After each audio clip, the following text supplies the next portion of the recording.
আসসালামু আলাইকুম। কেমন আছেন বন্ধুরা? আশা করি ভালো আছেন।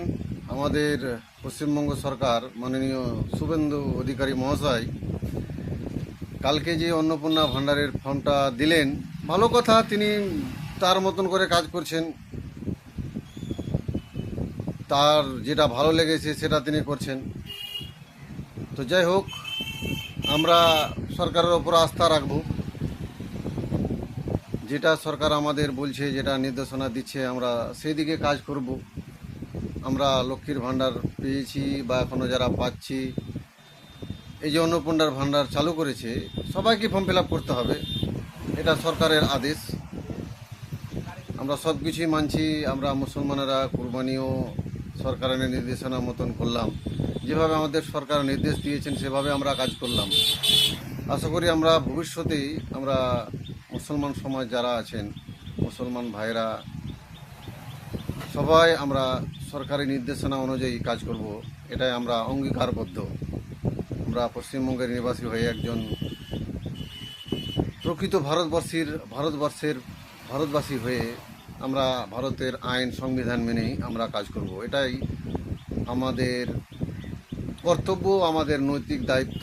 এটাই আমাদের করতে হবে। আমাদের কোরআনেও সেই কথাই বলা আছে, আমাদের শরীয়তেও সেই কথাই বলা আছে। যেভাবে আমাদের নির্দেশনা দেওয়া হয়েছে, যেভাবে সরকার, যে জায়গার সরকার আছে, আপনাদের সেই অনুযায়ী কাজ করতে হবে। যদি আপনার অপছন্দ হয়, যদি আপনার না পছন্দ হয়, আপনাকে তাও করতেই হবে। আর যদি বলেন যে না, আমার এই দ্বারা সম্ভব নয়, তাহলে আপনাকে অন্য ব্যবস্থা কিছু করতে হবে। বা আপনাকে যেভাবে আমাদের নবী, আমাদের হজরত মোহাম্মদ সাল্লাল্লাহু সাল্লাম এক জায়গা থেকে অন্য জায়গা হিজরত করেছিলেন, আপনাদের সেই করতে হবে যদি আপনারা সরকারের কথা যদি না মানেন। তো যাই হোক, যেটা বলতে চাইছিলাম যে যারা যারা লক্ষ্মীর ভাণ্ডার পেয়েছেন তাদের সবাইকেই ফর্ম ফিল আপ করতে হবে অন্নপূর্ণা ভাণ্ডারের জন্য। তো 12 পাতার লম্বা চওড়া ফর্ম দিয়েছে আমাদের পশ্চিমবঙ্গ সরকার। তো যারা যারা করতে ইচ্ছুক আমার সাথে যোগাযোগ করবেন। আমি আপনাদের যত দূর পারবো সাহায্য করব। আমাদের গ্রামের যারা আছেন বা যারা এই কাজে নিযুক্ত আছেন তাদেরকেও বলবো, আপনারা যতদূর পারবেন মানুষের সাহায্য করবেন। মানুষকে বিভ্রান্তিতে ফেলবেন না। আর বিভিন্ন রকম অনলাইনে ভুল খবর প্রচারিত হচ্ছে, সেগুলোতে কান না দিয়ে আপনারা বিবেক বুদ্ধি অনুযায়ী কাজ করবেন। অন্যদের প্ররোচনায় বা অন্যদের উস্কানিমূলক কোনো বক্তব্যে বা কোনো কথায় বা কোনো ঘুষ দ্বারা বা টাকার দ্বারা কাজ করতে যাবেন না।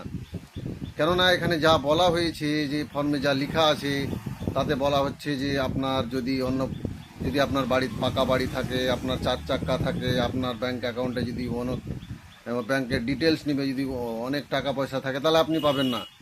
তো অযথা টাকা নষ্ট না করে আপনারা যেটা সঠিক পদ্ধতি, যেটা সরকার বলছে সে অনুযায়ী কাজ করেন। যদি আপনার হক থাকে আপনি পাবেন, তাহলে আপনি নিশ্চয় পাবেন। তো যারা যারা করতে ইচ্ছুক আপনারা কমেন্ট বক্সে জানাবেন। আমি অনলাইনের কাজ কিছু করছি বা আমার বন্ধু আছে সেও করছে। আপনাদের যত দূর পারবো সাহায্য করে যাব। তো ভিডিওটা সবাই ভালো করে শেয়ার করবেন বন্ধুদের মধ্যে, সবাইকে জানার চেষ্টা করাবেন। সবাই জানতে, যারা অজানা, যারা জানে না, তাদের কাছে শেয়ার ভিডিওটা পৌঁছে দেন, যাতে করে সবাই জানতে পারে। আসসালামু আলাইকুম। আর হ্যাঁ, যদি কেউ অফলাইন করতে চান তো ফর্মটা কোথায় পাবেন বলছেন, তো কমেন্ট বক্সে বা ডিসক্রিপশানে আমার ফর্মের লিঙ্ক দেওয়া আছে, আপনারা সেখান থেকে ডাউনলোড করতে পারেন। যদি আপনারা অফলাইন কেউ করতে চান, ফর্মের জন্য যোগাযোগ বা ফর্ম চাইছেন, তো আমার কমেন্ট বক্সে যান বা ডিসক্রিপশানে যান, সেখানে আপনারা অফলাইনের ফর্মটা ডাউনলোড করে পেয়ে যাবেন। ভালো থাকেন সবাই, সুস্থ থাকেন সবাই।